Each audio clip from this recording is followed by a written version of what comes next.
Morning all of you. IBT institute में आप सबका स्वागत है। बहुत ही खुशखबरी वाली बात है उन सब स्टूडेंट्स के लिए जो एक सरकारी नौकरी का सपना देखते हैं और स्पेशली जो बैंकिंग सेक्टर में अपना करियर बनाना चाहते हैं। खुशखबरी ये है कि स्टेट बैंक ऑफ इंडिया जो कि भारतवर्ष का सबसे बड़ा बैंक है, उसने एसबीआई क्लर्क की वैकेंसीज आउट की हैं। 2025 के लिए एसबीआई क्लर्क की वैकेंसीज आउट हो चुकी हैं। एसबीआई क्लर्क या जूनियर एसोसिएट्स की कुल 13,735 वैकेंसीज आउट हुई हैं और इन पदों को भरने के लिए रिटन एग्जाम प्रोसीजर फॉलो किया जाएगा। एसबीआई एक रिटन एग्जाम लेगा 2 चरणों में, जिसके द्वारा इन पदों को भरा जाएगा। एसबीआई क्लर्क की वैकेंसीज को भरने के लिए रिटन एग्जाम 2 चरणों में होगा, प्रीलिम्स और मेंस। कुछ इंपॉर्टेंट डेट्स की अब बात कर लेते हैं एसबीआई क्लर्क के एग्जाम को लेकर।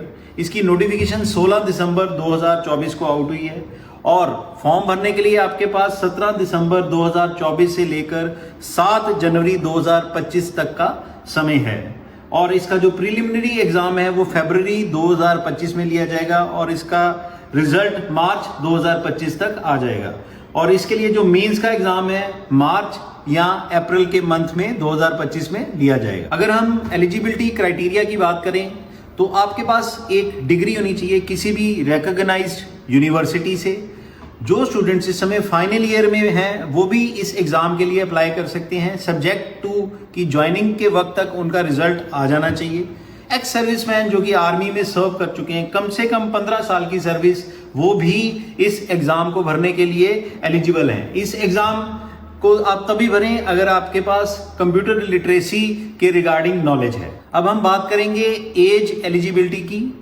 अगर आप जनरल कैटेगरी को बिलोंग करते हैं तो मिनिमम एज जो इस एग्जाम के लिए रिक्वायर्ड है वो 20 साल है और मैक्सिमम एज 28 साल तक का परीक्षार्थी इस एग्जाम को दे सकता है। हर एग्जाम की तरह इस एग्जाम में भी कुछ रिलैक्सेशंस हैं। SC ST के लिए अपर एज लिमिट 33 वर्ष है, ओबीसी के लिए अपर एज लिमिट 31 वर्ष है। अगर कोई पर्सन विद डिसेबिलिटीज है और वो जनरल कैटेगरी को बिलोंग करता है उसके लिए अपर एज लिमिट 38 साल है। अगर कोई पर्सन विद डिसेबिलिटीज है और वो SC ST कैटेगरी को बिलोंग करता है उसके लिए अपर एज लिमिट 43 वर्ष है। अगर कोई person with disabilities OBC category को बिलोंग करता है तो उसके लिए अपर एज लिमिट 41 वर्ष है। अब हम बात करेंगे एसबीआई क्लर्क के सिलेक्शन प्रोसेस के बारे में। सिलेक्शन 2 चरणों में की जाएगी। पहले फेज में प्रीलिमिनरी एग्जामिनेशन रहेगा जिसमें कुल 100 क्वेश्चन पूछे जाएंगे और आपको 60 मिनट में वो पेपर करना होता है। जो लोग प्री का एग्जाम क्वालिफाई करेंगे उनका मेंस एग्जाम रहेगा जो कि अगेन ऑब्जेक्टिव टाइप रहेगा, 200 नंबर का रहेगा और 2 घंटे 40 मिनट का ये एग्जाम रहेगा। एक बहुत ही महत्वपूर्ण बात कि प्रीलिमिनरी एग्जाम एक क्वालिफाइंग एग्जाम रहेगा फॉर द मेंस एग्जाम, यानी प्रीलिमिनरी के मार्क्स फाइनल सिलेक्शन के लिए काउंट नहीं किए जाएंगे। फाइनल सिलेक्शन सिर्फ मेंस एग्जाम के मार्क्स के बेस पे ही की जाएगी। अब हम बात करेंगे एग्जाम पैटर्न के बारे में। प्रीलिमिनरी एग्जाम के अगर पैटर्न की बात करें तो 3 विषयों से इस एग्जाम में सवाल पूछे जाते हैं, जिसमें इंग्लिश लैंग्वेज में से 30 क्वेश्चंस 30 मार्क्स के रहते हैं और करने के लिए 20 मिनट का समय रहता है। न्यूमेरिकल एबिलिटी में से 35 क्वेश्चन पूछे जाते हैं 35 मार्क्स पे और करने के लिए 20 मिनट का समय रहता है। रीजनिंग एबिलिटी में से 35 क्वेश्चन पूछे जाते हैं 35 मार्क्स के और करने के लिए 20 मिनट का समय रहता है। इसमें इस तरह कुल मिला के 100 क्वेश्चंस 100 नंबर के रहते हैं और इसको करने के लिए 60 मिनट यानी 1 घंटे का समय मिलता है। इस टेस्ट में नेगेटिव मार्किंग रहती है। अगर आप कोई सवाल का उत्तर गलत देते हैं तो 0.25 मार्क्स आपके काटे जाते हैं और हर सही जवाब के लिए आपको 1 नंबर मिलता है। अब हम बात करेंगे मेंस एग्जाम के एग्जाम पैटर्न के बारे में। सबसे पहले जनरल इंग्लिश में से 40 क्वेश्चंस पूछे जाते हैं जो कि 40 नंबर के रहते हैं और वो करने के लिए आपको 35 मिनट का समय मिलता है।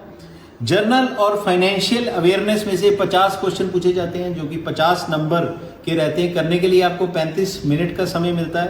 क्वांटिटेटिव एप्टीट्यूड में से 50 क्वेश्चन पूछे जाते हैं जो कि 50 नंबर के रहते हैं, करने के लिए आपको 45 मिनट का समय मिलता है। Reasoning ability and computer aptitude में से 50 क्वेश्चन पूछे जाते हैं जिसके 60 नंबर रहते हैं और करने के लिए 45 मिनट का समय मिलता है। इस तरह कुल मिलाकर 190 क्वेश्चंस पूछे जाते हैं जो कि 200 नंबर के होते हैं और पूरे टेस्ट को करने के लिए 2 घंटे 40 मिनट का समय मिलता है। इस टेस्ट में नेगेटिव मार्किंग रहती है जो कि 0.25 मार्क्स रहती है। अगर आप भी देखते हैं सपना स्टेट बैंक ऑफ इंडिया जैसे सरकारी बैंक में नौकरी पाने का, तो ये एक सुनहरी मौका है आप सबके लिए।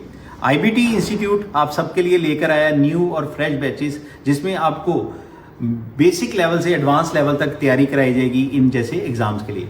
अधिक जानकारी के लिए आप नीचे दिए गए नंबर पर कॉल कर सकती हैं या आप IBT इंस्टीट्यूट की किसी भी नियरेस्ट ब्रांच में विजिट कर सकते हैं। धन्यवाद।